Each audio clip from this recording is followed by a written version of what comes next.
The day started like any other day, but it really wasn't. We were waiting for the verdict to be handed down in the trial of the 4 white police officers that were charged with beating Rodney King.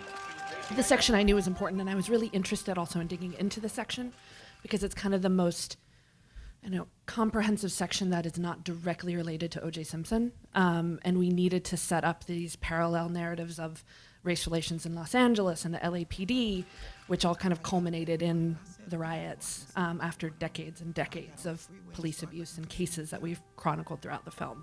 So this is kind of where everything of that storyline comes together in parallel to O.J.'s story. We, the jury, in the above entitled action, find the defendant, Lawrence M. Powell, not guilty of crime.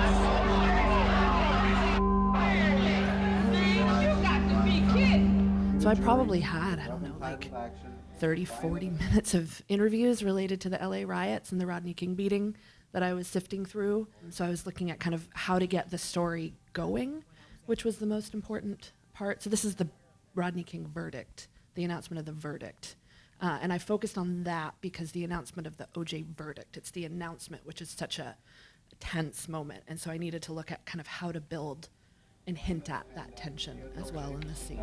Not guilty of the crime of assault or force likely to produce great bodily injury with a deadly weapon. This 29th day of April, 1992, signed by the foreman. Title of court and cause. We, the jury, in the above entitled action, find the defendant, Timothy E. Wind, not guilty of the crime of assault by force likely to produce great bodily injury and with a deadly weapon.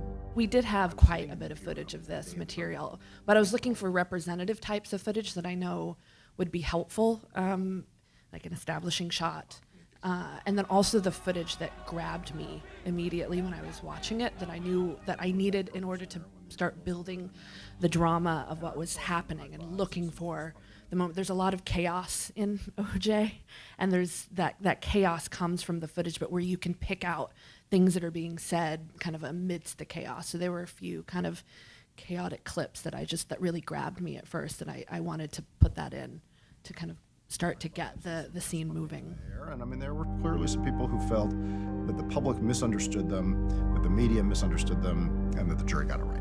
Officer Powell, your reaction to what has happened? Very happy.